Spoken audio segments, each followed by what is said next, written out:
Sir ఇంకోటి Shri Nandamuri Taraka Ramarao Telugu Desam party స్థాపించారు కదా సార్. ఆ పార్టీకి ఆ మనవుడైన శ్రీ తారకరత్న గారు ఆ పార్టీకి సేవ చేస్తూ వీరమరణం ఇచ్చేది సార్. అది ఆ నందమూరి ఫ్యామిలీ చాలా బాధాకరమైన విషయం. డెఫినెట్గా అంటే ఎందుకంటే నందమూరి తారకరత్న గారికి చాలా మా ఎన్టీ రామారావు అంటే ఒకళ్ళకొల చాలా ఇష్టం, చాలా ఇది.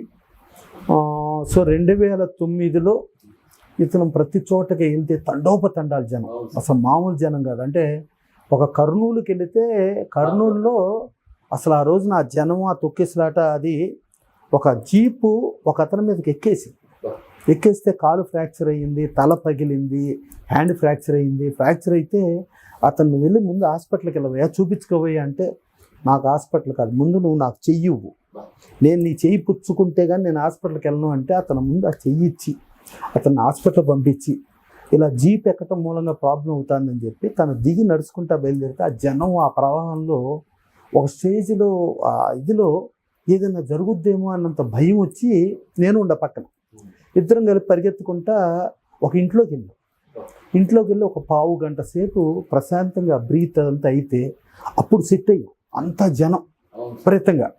తర్వాత మన దగ్గర నిర్మాత సభ్యుడు, అలాగే డిస్ట్రిబ్యూటర్ సభ్యుడు కూడా సుధాకర్ నాయుడు గారు అని చెప్పి, సుధాకర్ నాయుడు గారు అని చెప్పి కర్నూలు, ఆయన కొంచెం మంచి పర్సనాలిటీ, మంచి అంటే కర్నూలు రాయలసీమ ఫుడ్ తిని రాయలసీమ, ఆయన కూడా ఆ జనంలో ఆయన పడిపోయి సమస్యలు పడిపోయి అంత క్రౌడ్, అంత రేంజ్. ప్లస్ ఆ రోజున ఫ్యాక్షన్ లీడర్గా అనుకోవచ్చు, ఆ జిల్లాకి తెలుగుదేశం అధ్యక్షుడిగా అనుకోవచ్చు, బైరెడ్డి రాజశేఖర రెడ్డి గారు ఎవరిని రావద్దని చెప్పి పిలుపునిచ్చారు. ఆయన ఎన్టీ రామారావు మనవడు నందమూరి తారకరత్న అంటే తండోపతండాలు. ఆ తర్వాత ద్వారకా తిరుమల నుంచి తాడేపల్లిగూడెం వరకు అసలు జనం తండోపతండాలు. గుంటూరులో 6 hours పట్టింది ఒక ప్లేస్ నుంచి, ఒక ఎన్టీ రామారావు విగ్రహం నుంచి ఒక స్కూల్ వరకు వెళ్ళటానికి 6 hours పట్టింది, అంత జనం. సరే అసలు అంత అయిపోయింది, తెల్లారగట్ట నేను అసలు ఇది టైం ఎంత ఉంది అసలు ఏంటి అని చెప్పి నేను కారు వేసుకుని బయలుదేరితే 5 minutes రీచ్ అవ్వలేదు. అంటే 5 నిమిషాల పాటుది 6 గంటలు పట్టిందంటే హారతలు ఇవ్వటం అది ఇది అసలు అంత రేంజ్లో ఆయన ఇది చేయటం. ప్లస్ 2009లో తిరిగిన వాళ్ళల్లో highest success rate Nandamuri Tarakaratna గారికి వచ్చింది. ఆయన నంబర్ ఆఫ్ విగ్రహాలకు వెళ్ళటంగా కానీ తెలుగుదేశం పార్టీ కోసం ఒక డెడికేటెడ్ యాంగిల్లో ఆయన ఉంటాం.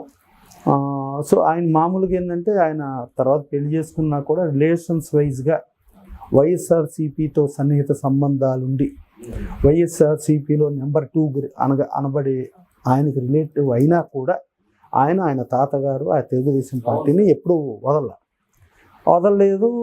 సరే ఎప్పుడైనా ఎక్కడికైనా వెళ్తా ఉంటే చెప్తా ఉండేవాడు. సరే అది అయిపోయిన తర్వాత మన పిఆర్ఓ మధు గారు ఉన్నాడు కదా, మధు గారు కొంచెం ఆయనకి సన్నిహితంగా ఉండి ఆయన ప్రెస్ వ్యవహారాలు ఇదంతా ఆయన చూసుకునే పరిస్థితిలో ఎందుకో కానీ యువగళం రోజున ఎప్పుడు నేను నో అని చెప్పేవాడిని కాదు.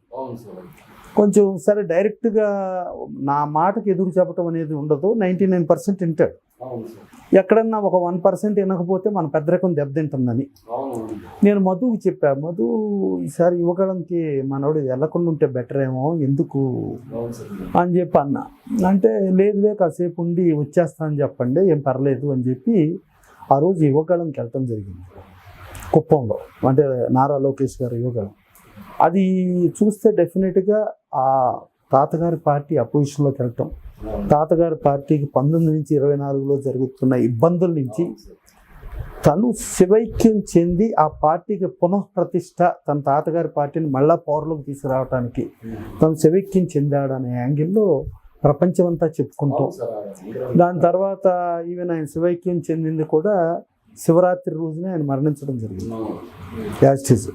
జరిగి ఆయన ఏది మనం మహాప్రస్థానాన్ని తీసుకెళ్ళేటప్పుడు ఆ జనం ఇది ప్రపంచం అంతా, ఒక పెద్దవాళ్ళేమో ఒక కొడుకు అనుకోవచ్చు, చిన్నవాళ్ళేమో ఒక అన్న అనుకోవచ్చు, ఇంకా ఒక తమ్ముడు అనుకోవచ్చు, అలా రకరకాలు మన ఇంటి సభ్యుడు పోయారు అన్నంత బాధ పడి జరిగింది అది. సో డెఫినెట్గా అది ఆయన పైకి వెళ్ళి ఆ పార్టీని పునఃప్రతిష్ఠించాడు అనే దగ్గర ఎవరు గంటానికి లేదు.